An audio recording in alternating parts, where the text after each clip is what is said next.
Hey there, knitters. Welcome to episode 28 of Knit Talk with a Tech Editor. I'm Megan of the Unapologetic Knitter, and I'm a tech editor.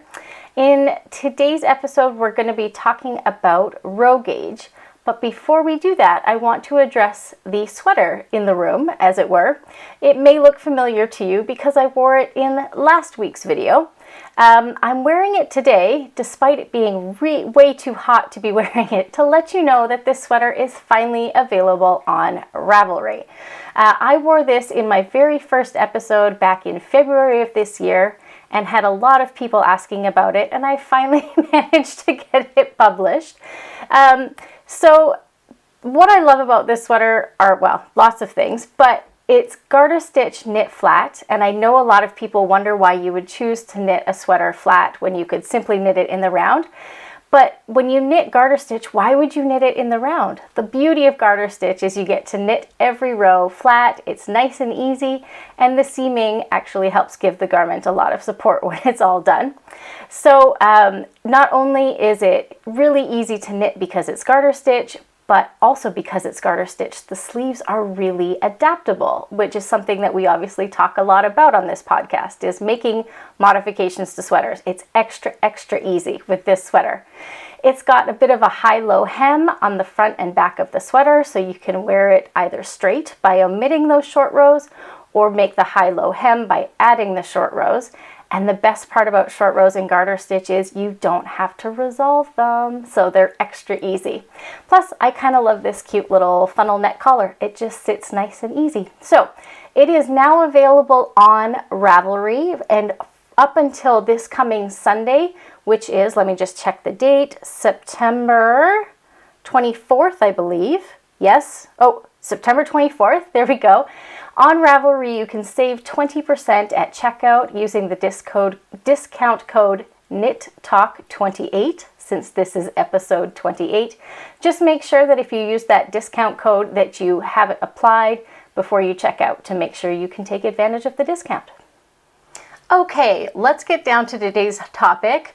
I absolutely could not wear that sweater for the rest of today's conversation. So we're going to be talking about two write-ins that I had that were very specific, but were also kind of related. So I'm going to cover one topic, give some examples, and then cover the second topic, which is going to support the first one. So let's dive right in, and here's the first question. Here's one I rarely see addressed, and newer knitters might not realize is very important. What do you do if you get stitch per inch gauge called for in a pattern? So basically your stitch gauge matches, but your row gauge doesn't match. What do you do? And I actually really love this question because as someone who's been knitting for 22 years now, I did the math last night, it's something that now comes second nature to me and feels like something I probably already always knew, and yet I know I didn't. When I started out knitting, I didn't understand gauge at all, and because I was self-taught, I didn't have anyone guiding me in that. So I'm really glad this question came in. So I think the first thing I want to say is if you are knitting a gauge swatch and your stitch gauge specifically matches the pattern, but your row gauge doesn't, that's okay. You're not doing anything wrong. Every knitter's gauge, literally every knitter's gauge, is unique. How we insert our needles into the stitches, how we wrap the yarn around the needles, the needle type that we use, and even the length of the needles, and the fibers that you're choosing to knit with, all can impact your gauge. So it's really important that you're clear right now that there's nothing wrong if your stitch gauge matches and your row gauge doesn't. So for those of you who are new to gauge swatching or new to knitting in general, let's look at a couple examples to really understand how stitch gauge and row gauge play together. Let's say you're swatching for a bulky weight project and the pattern calls for a gauge of 12 stitches and 16 rows over 4 inches. We have that in the center of the screen right now. If you have a shorter row gauge, like on the left side of the screen, when you achieve your stitch gauge, your row gauge will be shorter, which means it takes you more rows to achieve the 4 inches or 10 centimeters in length than the designer calls for in the pattern. Conversely, if you have a longer row gauge, like the example we have on the right of the screen, when you achieve your stitch gauge, your row gauge will be longer, which means it takes you fewer rows to achieve 4 inches in length. And I know that concept can seem a little confusing. When we say our stitch gauge is shorter, it sounds like it means it should take us fewer rows to knit the same length. It's a little bit like when you have a larger stitch gauge, it takes you fewer stitches to match. So let's look at this in a little bit more of a practical example. Let's say you have a section of a pattern that is 24 rows long. This could be color work or textural work. It doesn't really matter. I'm just giving you it in boxes because it's easy to visualize. Each box represents a stitch. So in the center of the screen is what this would look like if you had matched the pattern gauge. And let's consider that our baseline. So we have 24 vertical rows and 12 stitches wide. If you have a shorter row gauge and you knit the same 24 rows, your work will be shorter, and we have this on the left side of the screen. Again, conversely, if you have a longer row gauge and knit the same 24 rows, your work will end up being longer. If you have a really large disparity between, like once you've matched stitch gauge, but your row gauge, if it's really different from the designer, you may consider that you need extra yarn because a taller stitch will use more yardage per stitch than a shorter stitch. But I would say that in most cases, that's probably not going to be a big deal. Most designers add 5 to 10% overage in their yardage requirements relative to their sample to account for things like variances in row gauge. Now, when it comes to garments or items that need to fit, it's a bit of a different story, and that brings us to the second question that I wanted to talk about today. So the second question goes like this. Is it possible to adjust row gauge without changing your stitch gauge? My row gauge always seems big.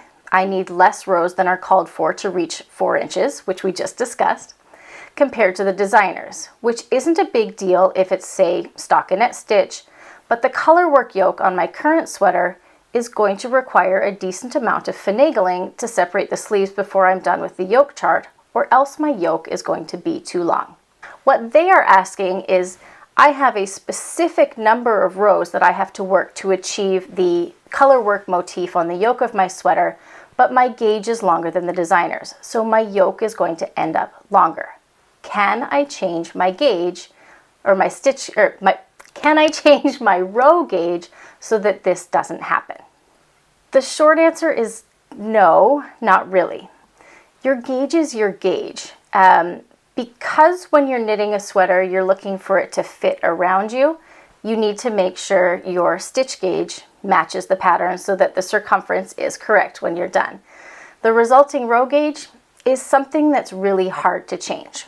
Now, there are a few things you could do. You could change your needle type. So I don't have details about what this knitter was asking about, but if you're using metal needles, you could consider changing to wood or bamboo. These materials are a little bit stickier, and so they'll hold your yarn more snugly or tightly to the needle, so you may not get as much growth when you block. But it also has to do with how you're wrapping the yarn around the needle. And if you try to change that, it will likely impact your stitch gauge. The other thing that you could consider, and this will be something you would want to try before you purchase the total amount of yarn you need for your project, you could consider changing your fiber content.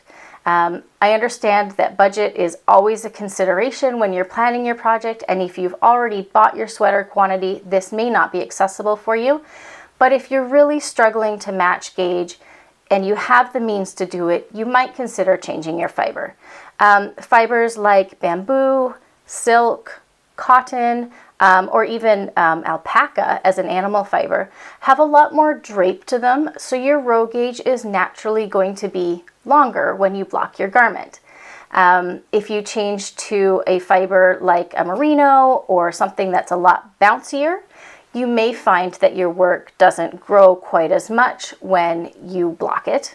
And the twist of your fiber can also have a big impact. If you have a loosely plied fiber, and you really have to look at your fibers to be able to tell.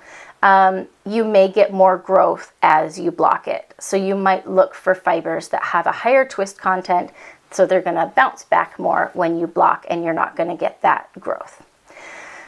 So the general concept or the general consensus is no. If you're knitting in the round and you have matched stitch gauge, you can't do much to change your row gauge. The caveat there, and this is first if you're working a project flat, is if you are doing what is called rowing out. So this is seen really commonly in a drop shoulder style sweater where you knit the body up to the underarms in the round, and then you work the underarm yoke, or pardon me, the yoke from the underarms to the shoulders flat. Rowing out is when you can see a visual difference in your row gauge between where you work flat versus where you work in the round. And the fix for that is to knit your knit rows, which may be a right side row or maybe a wrong side row, but basically any rows that you're knitting, you'll use your gauge size needle. Any rows that you're purling, you can go down a needle size. Most knitters, not all, but most, purl their stitches a little bit more loosely than they knit their knit stitches. And so you can adjust your needle by one size to try and even out your row gauge when you're working flat versus when you're working in the round. You don't really want to do this when you're working in the round because your stitches are already basically as small as they're going to be. Our knit stitches are usually smaller than our purl stitches, so changing your needle size is going to change your stitch gauge as well as your row gauge. So I realize that doesn't necessarily give the knitter who asked that question about changing their row gauge a great answer. There's not a great solution. But I do want to then sort of take that information and talk about times when it's good to prioritize your stitch gauge versus when it's good to prioritize your row gauge. And I can almost already hear some of you taking a big breath to argue with me. And I just want to say that this is my opinion and this is my experience. I have certainly seen other designers, very well-known, respected designers, have a very different opinion than I have. And so I say, trust yourself. If you've had experiences where your opinion on prioritizing stitch gauge versus row gauge is different than mine, I say run with it. I think trusting ourselves is the most important part of creating. But for those of you who are learning and still trying to figure things out, I just wanted to share what my experiences have been so that you can start to form your own opinions about it. So let's dive in and take a look at the two. So I think prioritizing stitch gauge is the most important when you're knitting garments that need to fit around any portion of your body. I mean, I suppose if they need to fit around anything in particular. Specifically, I'm talking about sweaters, socks, hats, even mittens that need to fit around something on your body. You probably want it to fit a certain way, whether it's with ease, if you're knitting an oversized sweater, like lots of ease, or if you're knitting something like mittens, where you want them to knit or fit fairly closely. That's when I feel like it's really important to match stitch gauge. I say or around anything because I suppose if you were knitting like a mug warmer to go around one of your mugs, you probably also want it to fit around that. So largely, if you're prioritizing something with circumference, you really need to prioritize your stitch gauge. Conversely, when you're knitting something where your row gauge is really going to impact the width or the length, you want to prioritize your row gauge. And I'm going to put some examples up on the screen so you can see what I'm talking about, because I think if you're new to this, it's not going to be easy to visualize. So when it comes to knitting a sweater specifically, there are cases where you have some flexibility in your row gauge and some cases where you don't. Patterns where you have a very large vertical repeat or stitch pattern that requires stopping at a specific row, or color work yokes where you need to work the entirety of the pattern through the chart without stopping midway through, presents a similar problem. If we look at any of these three sweaters, we have limitations on all of them, but they're a little different. For the leftmost sweater with the horses, your body length will be really hard to modify to be any shorter. because your stitch pattern can't really be broken. But the yoke, which has no color work in it, basically from the armholes up to the shoulder, can be worked to whatever length you'd like it to be, regardless of your row gauge, because there's nothing stopping you from knitting. There's no interruption to a pattern. For the center and rightmost picture, one being a stitch pattern or like a textural pattern and one being a colorwork pattern, we have limitations on the yoke depth, but not the body. Because the patterning is so specific and the shape of the yoke is included in the patterning of those charts, there's really not much you can do about modifying the depth anywhere within those charts. You need to knit the entire pattern. I suppose you could consider changing your needle size so that you have a shorter row gauge so that your yoke is not as long on those two right hand examples, but then that's going to start impacting your stitch gauge, and that's a whole other set of problems that you're going to have to deal with. If you're knitting a yoke that has a very short color work or textural chart that ends well above the divide for the sleeves, like the center and leftmost pictures in this group, you have some flexibility in your yoke depth to account for your gauge being longer. If your row gauge is longer, your yoke will also be longer, which means you'll have to work shorter in just one color stockinette stitch before you divide for the sleeves. The only thing you have to make sure is that there are no increase rounds that you need to work before you divide for the sleeves.